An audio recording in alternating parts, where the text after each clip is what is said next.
قصه به شما شاید کرده باشم. یک میلیاردر فرانسیا، جوان بچه به نام علی. این قصه بسیار عجیب زندگی گذراندگی است. این جوان میلیاردر، میراثی از باب و پدرش پول ماندگی، کسل رگ می شود. چهارم استیپ این کسل رگ که دیگر طبابت ندارد. سوالش میتن، مسلمان می شود، خوشبختانه مسلمان می شود. دکتر سوالش میتن، اون برنده در نزدش بده سوالش میتن که این درد را تو چگونه برای خودت حس کرده ای؟ این کسل رگی که خدا برای تو داده است، کسل سرطان، میگه الحمدلله این برای من هدیه الهی است، خدا به من داده است این را.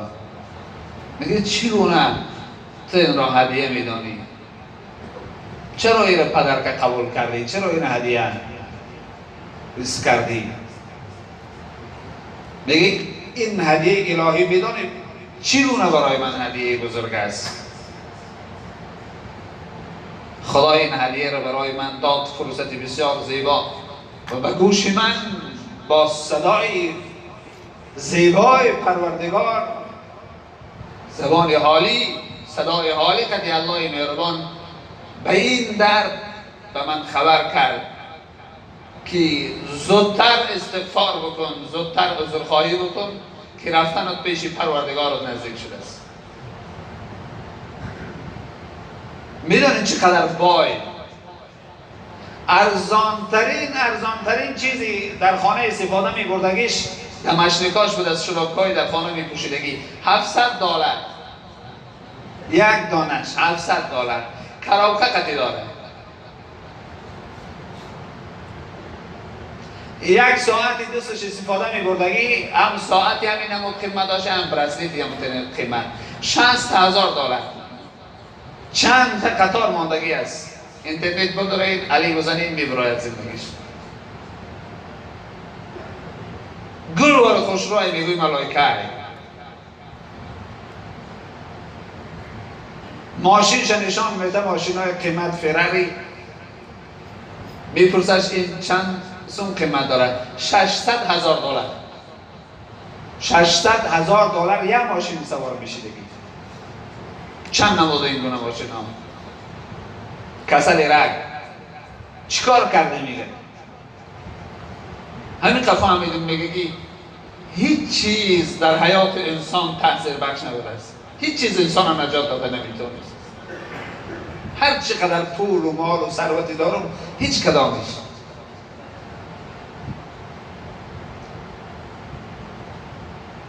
میگه این ماشین در نظر تو چگونه است؟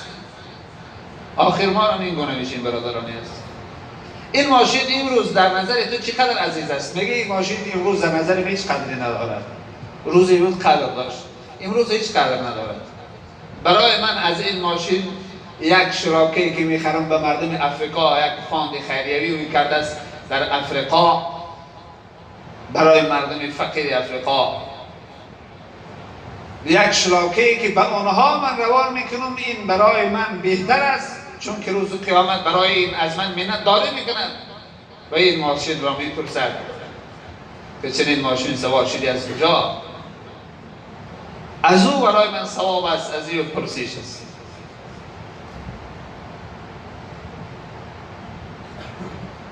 هفت ماه پیش بود این بیماری. از همین حالی که صحبت داریم 7 ماه پیش. میگه تو را چند که مهلت دادن دکترها؟ میگه 7 ماه. دکترها گفتن این بیماری تو زور با این کشتل و کشتل بکنی، 7 ماه کشتل و کشتل میکنی، این طرح میکشد، هیچ توابتی ندارد. حاضر است تمام داراییش بودن. بایترین مردم فرانسیا از جوانها، بایترین مردم فرانسیا، تمام داراییش رو سلامتی بخره، دیگر نمیتونه. همه داراییش رو اگر سلامتی بخره دیگر نمیتونه برادر است.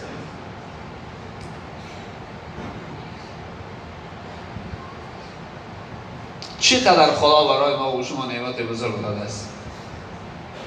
پیامبر صلی الله علیه و سلم میگفت شما تنصیحتیتان را پیش از بیمار شویتان غنیمت بشمارید، کار خیر زیاد بکنید، کار نیک زیاد بکنید.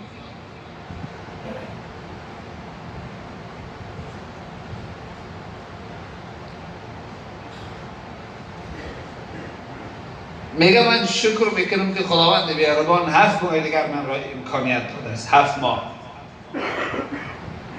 تا که در این 7 ماه من اون چیزی که در دوام عمر نیافته بودم، استغفار و توبه و ندامت و اعمال صالح، اون را به دست بیارم، پیش خدا عذرخواهی بکنم، از گذشتم پیش خدا بخشش بپرسم. روزها میگه میرم مزار، قبرستان میرم، میگه بدو نیت. یکی این که اونهایی که پیش از من از رفیقای من بدن دست خالی رفتن، به حال اونها ذکر میشم. دیگر اینکه جای ابدی خود را میرم میبینم که فردا من اینجا میام. خداوند مهربان در قرآن عظیم الشأن سوره منافقون است، میگه و انفقوا مما رزقناکم من قبل ان یأتی احدکم الموت فیقول رب لولا اخرتنی الى اجل قریب فاصدق و اکن من الصالحین.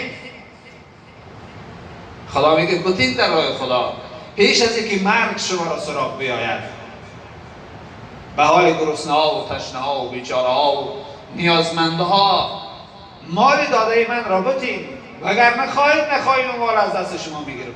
هیچ کلام داخل قبر چیزی گفته نمیتوانید. میخواهی نمیخواهی خدا میگه میگیرمش، بتین پیشه یکی من بگیرم. اگر به اختیار خودت دادی این ثواب داره، اما من گرفتم عذاب داره.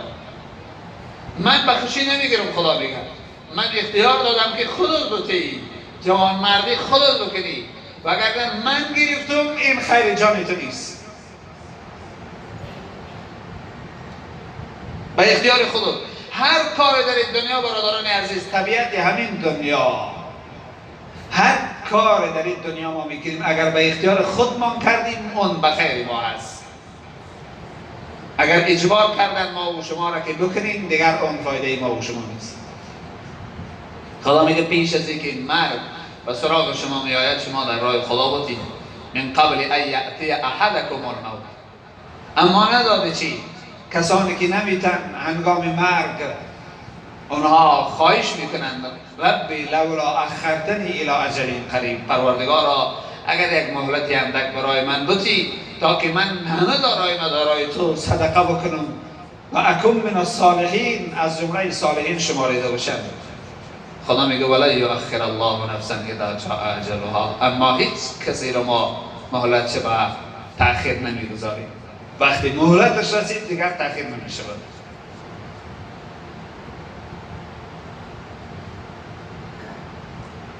این قصه علی بسیار تاثیر بخش است برادران عزیز برای انسان‌های دارا. 7 ماه پیش این چیز را من نگاه کرده بودم، این نوار را، آب روش میشود، نمیتونه خودشو داشته. بگی این هدیه الهی هست از جانب پروردگار برای من و خدا خواسته است من با خودش نزدیک بکند. دیروز از تراویح رفتم، گاه وقت اینترنت نگاه میکنم، اینترنت باز کردم که خبر مرگش دادن که همین میلیاردر فرانسه جوان بچه به نام علی از دنیا گذشت، آخر به کام مرگ رفت. خدا رحمتش کنه. روزی ما و شما هم چنین هستیم برادران عزیز. هر چی که داد در راه خدا امروز داخل قبر آسوده خواب است. اونش که ما پیش خدا جواب داره.